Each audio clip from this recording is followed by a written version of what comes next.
Hi friends, welcome to my channel Share Master. இன்றைக்கி நம்ம சேனலில் 11th February 2022 ப்ரீ-மார்க்கெட் அனாலிசிஸ் பார்க்க போகிறோம். இந்த ப்ரீ-மார்க்கெட் அனாலிசிஸில் global market status, F&O updates, fund activity, Nifty and bank நிஃப்டியோட next support and resistance, stock news and market டைரக்ஷன்லாம் பற்றி கவர் பண்ணியிருக்கேன். வீடியோக்குள்ளே போகிறதுக்கு முன்னாடி நம்ம சேனலை சப்ஸ்கிரைப் பண்ணாதவங்க சப்ஸ்கிரைப் பண்ணிக்கோங்க, பக்கத்தில் இருக்க பெல் ஐக்கானை ப்ரெஸ் பண்ணிக்கோங்க. ஸோ நான் போகிற எந்த வீடியோவையும் நீங்கள் மிஸ் பண்ணாமல் பார்க்கலாம். வாங்க வீடியோக்குள்ளே போகலாம்.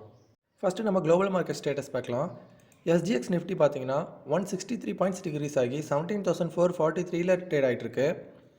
ஏஷியன் மார்க்கெட்டில் நிக்கி பார்த்தீங்கன்னா 116 பாயிண்ட்ஸ் இன்க்ரீஸ் ஆகி 27,696 ட்ரேட் ஆகிட்டுருக்கு.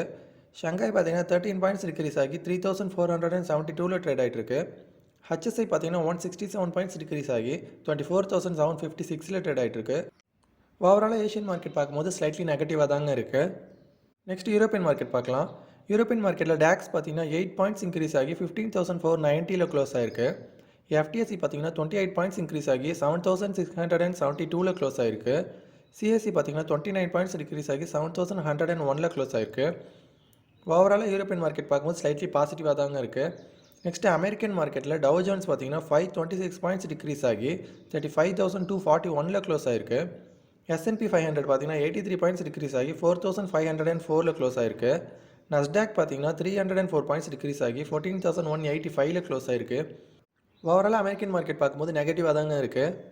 ஸோ குளோபல் மார்க்கெட் ஸ்டேட்டஸ் வச்சு பார்க்கும்போது நம்ம இந்தியன் மார்க்கெட் கண்டிப்பாக இன்றைக்கி ஒரு கேப் டவுனில் ஓப்பன் ஆகாதாங்க சான்சஸ் ரொம்ப அதிகமாக இருக்குது. இந்த டேட்டாவெல்லாம் நான் மார்னிங் 7 o'clock கலெக்ட் பண்ணியிருக்கேன். நெக்ஸ்ட்டு நம்ம எஃப்ஐஐ அண்ட் டிஏ ஆக்டிவிட்டி பார்க்கலாம். லாஸ்ட் ட்ரேடிங் டேயில் எஃப்ஐஐ பார்த்தீங்கன்னா 1,732 crores செல் பண்ணியிருக்காங்க.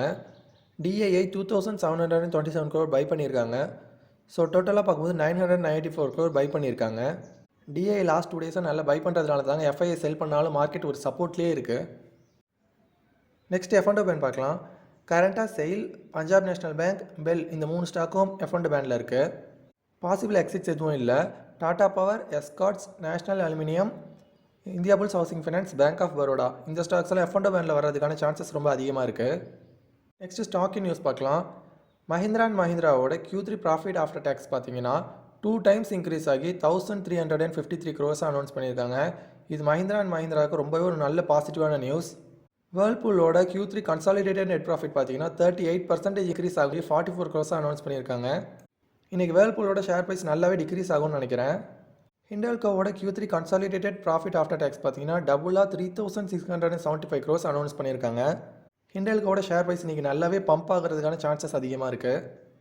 பேஜ் இண்டஸ்ட்ரீஸோட Q3 ப்ராஃபிட் பார்த்தீங்கன்னா 13.6% இன்க்ரீஸ் ஆகி 174 crores அனௌன்ஸ் பண்ணியிருக்காங்க. எம்ஆர்எஃபோட Q3 நெட் ப்ராஃபிட் பார்த்தீங்கன்னா 71% டிக்ரீஸ் ஆகி 149 crores அனௌன்ஸ் பண்ணியிருக்காங்க.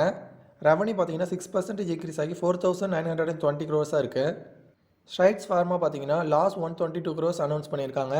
ரெவன்யூ பார்த்தீங்கன்னா 5% டிக்ரீஸ் ஆகிருக்கு. ஸோ எம்ஆர்எஃப், ஸ்ட்ரைட்ஸ் ஃபார்மா இந்த ரெண்டுத்தோட ஷேர் ப்ரைஸுமே இன்றைக்கி நல்லாவே டிக்ரீஸ் ஆகும்னு நினைக்கிறேன். நெக்ஸ்ட் பிரமல் என்டர்பிரைஸோட Q3 நெட் ப்ராஃபிட் பார்த்தீங்கன்னா 11% இன்க்ரீஸ் ஆகி 888 crores அனௌன்ஸ் பண்ணியிருக்காங்க. ஜொமேட்டோவோட Q3 நெட் லாஸ் பார்த்தீங்கன்னா 63 crores அனௌன்ஸ் பண்ணியிருக்காங்க. கேம்ஸோட நெட் ப்ராஃபிட் பார்த்தீங்கன்னா 37% இன்க்ரீஸ் ஆகி 77 crores அனௌன்ஸ் பண்ணியிருக்காங்க. கேம்ஸோட ஷேர் ப்ரைஸ் இன்றைக்கி நல்லாவே இன்க்ரீஸ் ஆகும். குயிஸ் கார்பரேஷனோட கன்சாலிடேட்டட் ப்ராஃபிட் ஆஃப்டர் டேக்ஸ் பார்த்தீங்கன்னா 89 crores அனௌன்ஸ் பண்ணியிருக்காங்க. இது நார்மலாக அவங்க ப்ராஃபிட்டை விட டபுளாக இருக்குது. சுந்தரம் ஃபாஸ்டனர்ஸோட Q3 நெட் ப்ராஃபிட் பார்த்தீங்கன்னா 24% டிக்ரீஸ் ஆகி 110 crores அனௌன்ஸ் பண்ணியிருக்காங்க. இது வந்து சுந்தரம் ஃபாஸ்டனர் ஷேர் ஹோல்டர்ஸ்க்கு ரொம்பவே ஒரு நெகட்டிவான நியூஸ். ரிலையன்ஸ் பவர் பார்த்தீங்கன்னா 13.93 crore லாஸ் அனௌன்ஸ் பண்ணியிருக்காங்க. So Sundaram Fasteners, Reliance Power ரெண்டுத்தோட ஷேர் ப்ரைஸுமே இன்றைக்கி நல்லாவே ஃபால் ஆகிறதுக்கு சான்சஸ் அதிகமாக இருக்குது. பாரத் ஃபோர்ஜோட கன்சாலிடேட்டட் நெட் ப்ராஃபிட் பார்த்தீங்கன்னா 422 crores அனௌன்ஸ் பண்ணியிருக்காங்க. அமரா ராஜா பேட்டரிஸோட Q3 கன்சாலிடேட்டட் நெட் ப்ராஃபிட் பார்த்தீங்கன்னா 25% டிக்ரீஸ் ஆகி 145 crores அனௌன்ஸ் பண்ணியிருக்காங்க. டாடா கெமிக்கல்ஸோட கன்சாலிடேட்டட் ப்ராஃபிட் ஆஃப்டர் டேக்ஸ் பார்த்தீங்கன்னா 69% இன்க்ரீஸ் ஆகி 340 crores அனௌன்ஸ் பண்ணியிருக்காங்க. ஸோ டாடா கெமிக்கலோட ஷேர் ப்ரைஸ் இன்றைக்கி நல்லாவே இன்க்ரீஸ் ஆகும். டாக்டர் லால்பத் லேப்ஸோட நெட் ப்ராஃபிட் பார்த்தீங்கன்னா 58 crores அனௌன்ஸ் பண்ணியிருக்காங்க. லாஸ்ட் இயர் இந்த குவார்ட்டருக்கான நெட் ப்ராஃபிட் பார்த்தீங்கன்னா 95 crores இருந்திருக்கு. ஸோ ஷேர் ப்ரைஸ் இன்றைக்கி நல்லாவே ஃபால் ஆகும்னு நினைக்கிறேன். கல்ஃப் ஆயிலோட ப்ராஃபிட் ஆஃப்டர் டேக்ஸ் பார்த்தீங்கன்னா 8% டிக்ரீஸ் ஆகி 58 crores அனௌன்ஸ் பண்ணியிருக்காங்க. ஸோ டாக்டர் லால்பாஸ், கல்ஃப் ஆயில் இந்த ரெண்டுத்தோட ஷேர் ப்ரைஸுமே இன்றைக்கி நல்லாவே ஃபால் ஆகும். மின்ஸ்பேஸோட நெட் ஆப்ரேட்டிங் இன்கம் பார்த்தீங்கன்னா 4% இன்க்ரீஸ் ஆகி 371 crores அனௌன்ஸ் பண்ணியிருக்காங்க. மணாலி பெட்ரோகெமிக்கல்ஸோட கன்சாலிடேட்டட் ப்ராஃபிட் ஆஃப்டர் டேக்ஸ் பார்த்தீங்கன்னா 110 crores அனௌன்ஸ் பண்ணியிருக்காங்க. ரெவன்யூ பார்த்தீங்கன்னா 494 crore அனௌன்ஸ் பண்ணியிருக்காங்க. லாஸ்ட் இயர் பார்த்தீங்கன்னா 356 crore தான் ரெவன்யூ இருந்திருக்கு. ஸோ ரெவன்யூ நல்லாவே இன்க்ரீஸ் ஆகிருக்கு. ஐஆர்பி இன்ஃப்ரா டெவலப்பர்ஸோட நெட் ப்ராஃபிட் பார்த்தீங்கன்னா 4.6% இன்க்ரீஸ் ஆகி 72 crores அனௌன்ஸ் பண்ணியிருக்காங்க. லாஸ்ட் இயர் பார்த்தீங்கன்னா 69 crore ப்ராஃபிட் அனௌன்ஸ் பண்ணியிருக்காங்க. ஸோ லாஸ்ட் இயர் கம்பேர் பண்ணும்போது ஸ்லைட்லி இன்க்ரீஸ் ஆகிருக்கு. ட்ரெண்ட்ஸோட நெட் ப்ராஃபிட் பார்த்தீங்கன்னா 79% இன்க்ரீஸ் ஆகி 199 crores அனௌன்ஸ் பண்ணியிருக்காங்க. ஸோ ஷேர் ப்ரைஸ் இன்றைக்கி நல்லாவே இன்க்ரீஸ் ஆகும்னு நினைக்கிறேன். நெக்ஸ்ட்டு நம்ம மார்க்கெட் டைரக்ஷன் எப்படி இருக்குன்னு பார்க்கலாம். நிஃப்டியோட டே சார்ட் பார்க்கும்போது நிஃப்டி பார்த்தீங்கன்னா லாஸ்ட் ட்ரேடிங் டேல நேற்று நம்ம சேனலில் சொன்ன மாதிரி நல்ல ஒரு கேப் அப்பில் ஓப்பன் ஆகி 17,620ங்கிற இந்த ரெசிஸ்டன்ஸ் எடுத்திருக்கு. இன்றைக்கி வந்து மார்க்கெட் கண்டிப்பாக ஒரு கேப் டவுனில் ஓப்பன் ஆக தான் சான்சஸ் ரொம்ப அதிகமாக இருக்குது. ஸோ நிஃப்டியோட நெக்ஸ்ட்டு சப்போர்ட் பார்த்தீங்கன்னா 17,400 இருக்குது. அதை பிரேக் டவுன் பண்ணிட்டு கீழே போச்சுன்னா 17,230 தான் நெக்ஸ்ட்டு சப்போர்ட் இருக்குது. அதையும் பிரேக் டவுன் பண்ணிச்சுன்னா 17,000 தான் நெக்ஸ்ட்டு சப்போர்ட் இருக்குது. அதே ரெசிஸ்டன்ஸ்னு பார்க்கும்போது நிஃப்டியோட ஃபஸ்ட்டு ரெசிஸ்டன்ஸ் பார்த்தீங்கன்னா 17,620 இருக்குது. அதை பிரேக் அவுட் பண்ணிட்டு மேலே போச்சுன்னா 17,800 நெக்ஸ்ட்டு ரெசிஸ்டன்ஸ் இருக்குது. அதையும் பிரேக் அவுட் பண்ணிச்சுன்னா 18,000 தான் நெக்ஸ்ட்டு ரெசிஸ்டன்ஸ் இருக்குது. நெக்ஸ்ட்டு நம்ம பேங்க் நிஃப்டி பார்க்கலாம்.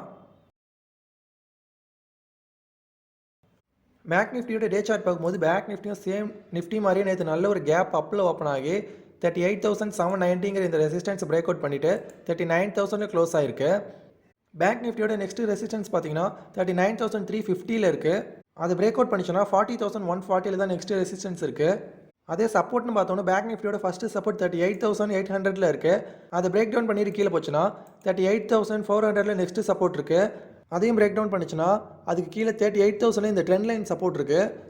அதுக்கு கீழே பார்த்தோன்னா 37,340 நெக்ஸ்ட்டு சப்போர்ட் இருக்குது. அதையும் பிரேக் டவுன் பண்ணிச்சுன்னா 36,660 தான் நெக்ஸ்ட் சப்போர்ட் இருக்குது. So global market status charts எல்லாம் வச்சு பார்க்கும்போது நம்ம இந்தியன் மார்க்கெட் கண்டிப்பாக இன்றைக்கி ஒரு கேப் டவுனில் ஓப்பன் ஆக தான் சான்சஸ் ரொம்ப அதிகமாக இருக்குது. ஸோ காய்ஸ், இந்த வீடியோ உங்களுக்கு ரொம்ப யூஸ்ஃபுல்லாக இருக்கும்னு நினைக்கிறேன். அப்படி இருந்தால் நம்ம சேனலை மறக்காமல் லைக் பண்ணுங்கள், சப்ஸ்கிரைப் பண்ணுங்கள், ஷேர் பண்ணுங்கள்.